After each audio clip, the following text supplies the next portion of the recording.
আসসালামু আলাইকুম বন্ধুরা, আশা করি সবাই নিরাপদে আছেন, সুস্থ আছেন।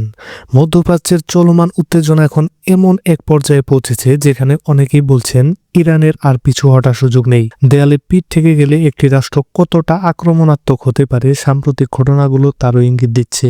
সবচেয়ে আলোচিত ঘটনা ইসরায়েলের প্রধানমন্ত্রী বেঞ্জামিন নেতানিয়াহু এর কার্যালয় লক্ষ্য করে ইরানের ক্ষেপণাস্ত্র হামলা। ইরানের আধা সরকারি সংবাদ সংস্থা তাসনিম নিউজ এজেন্সি দাবি করেছে তাদের উৎক্ষেপিত মিসাইল সরাসরি প্রধানমন্ত্রীর অফিসের কাছাকাছি আঘাত এনেছে। তবে হামলার পর নেতানিয়াহুর অবস্থা কি, তিনি নিরাপদে আছেন নাকি আহত, এ বিষয়ে স্পষ্ট কোনো তথ্য এখনও প্রকাশিত হয়নি। এই অনিশ্চয়তাই পরিস্থিতিকে আরও উত্তপ্ত করে তুলছে।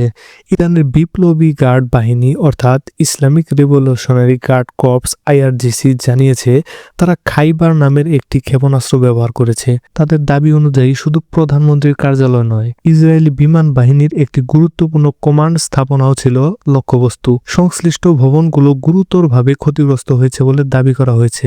হামলার আগে নেতানিয়াহুর যে সর্বশেষ ভিডিও বার্তা প্রকাশিত হয়েছিল সেটি ধারণ করা হয়েছিল কয়েক ঘন্টা আগে। এরপর থেকে তার কোনো নতুন ভিডিও বা ছবি প্রকাশ্যে আসেনি। সংঘাতের এমন সময়ে এই নীরবতা রাজনৈতিক দিক থেকেও গুরুত্বপূর্ণ। এই উত্তেজনার সূত্রপাত ঘটে ইরানের সর্বোচ্চ নেতা আলী খামেনিকে হত্যার ঘটনার পর থেকে। তার মৃত্যুর পরপরই ইরান কঠোর প্রতিক্রিয়ার ঘোষণা দেয়। বিশ্লেষকদের মতে তেহরান এখন সরাসরি শক্তি প্রদর্শনের মাধ্যমে বার্তা দিতে চাচ্ছে তারা আর কেবল প্রতিরক্ষামূলক অবস্থানে নেই। ইসরায়েলের বিভিন্ন সামরিক ও কৌশলগত স্থাপনায় আঘাতের খবর পাওয়া গেছে। কিছু জনবহুল এলাকাতেও বিস্ফোরণের শব্দ শোনা গেছে। ক্ষয়ক্ষতির প্রকৃত চিত্র এখনও পুরোপুরি পরিষ্কার নয়, তবে পরিস্থিতি যে গুরুতর তা নিয়ে সন্দেহ নেই। সংঘাত শুধু ইসরায়েলেই সীমাবদ্ধ থাকেনি, উপসাগরীয় অঞ্চলের কয়েকটি দেশ থেকেও বিস্ফোরণের খবর এসেছে। সংযুক্ত আরব আমিরাতের দুবাই ও আবুধাবি, কাতারের দোহা এবং বাহরাইনের মানামায় উত্তেজনা ছড়িয়ে পড়েছে। এমনকি জেরুজালেম শহরেও বিস্ফোরণের শব্দ শোনা গেছে বলে জানা গেছে। এদিকে যুদ্ধের তৃতীয় দিনে মার্কিন যুক্তরাষ্ট্রের 3টি যুদ্ধবিমান বিধ্বস্ত হওয়ার খবর সামনে আসে।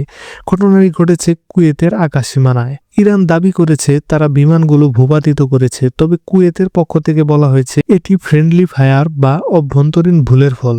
এই দুই ভিন্ন বক্তব্য পরিস্থিতিকে আরও জটিল করে তুলেছে, কারণ যদি সরাসরি সামরিক সংঘর্ষে মার্কিন বিমান ভূপাতিত হয়ে থাকে তাহলে সেটি আঞ্চলিক সংঘাতকে আন্তর্জাতিক মাত্রায় নিয়ে যেতে পারে। ইসরায়েলের রাষ্ট্রপতি ও বিরোধী নেতারা ইতিমধ্যে ক্ষতিগ্রস্ত এলাকা পরিদর্শন করছেন।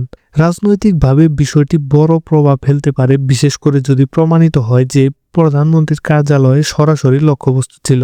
এখন সবচেয়ে বড় প্রশ্ন, এই সংঘাত কোথায় গিয়ে থামবে? ইরান যদি উচ্চ পর্যায়ে লক্ষ্যবস্তুতে হামলা অব্যাহত রাখে এবং ইসরায়েল পাল্টা জবাব দেয় তাহলে পরিস্থিতি দ্রুত পূর্ণমাত্রা যুদ্ধের রূপ নিতে পারে। মার্কিন যুক্তরাষ্ট্র সরাসরি জড়িয়ে পড়লে তা পুরো মধ্যপ্রাচ্যের নিরাপত্তা কাঠামোকে নাড়া দিতে পারে। সব মিলিয়ে বর্তমান পরিস্থিতি অত্যন্ত সংবেদনশীল। প্রতিটি হামলা, প্রতিটি প্রতিক্রিয়া সংঘাতকে আরও এক ধাপ এগিয়ে নিচ্ছে। আগামী কয়েকদিনে নির্ধারণ করবে এই সীমিত সংঘাতেই থাকবে নাকি বৃহত্তর আঞ্চলিক যুদ্ধে রূপ নেবে। বন্ধুরা, পরিস্থিতির উপর আমরা নজর রাখছি। নতুন আপডেট ও বিশ্লেষণ নিয়ে আবারও হাজির হব। সে পর্যন্ত সবাই সচেতন থাকুন, নিরাপদ থাকুন। আল্লাহ হাফেজ।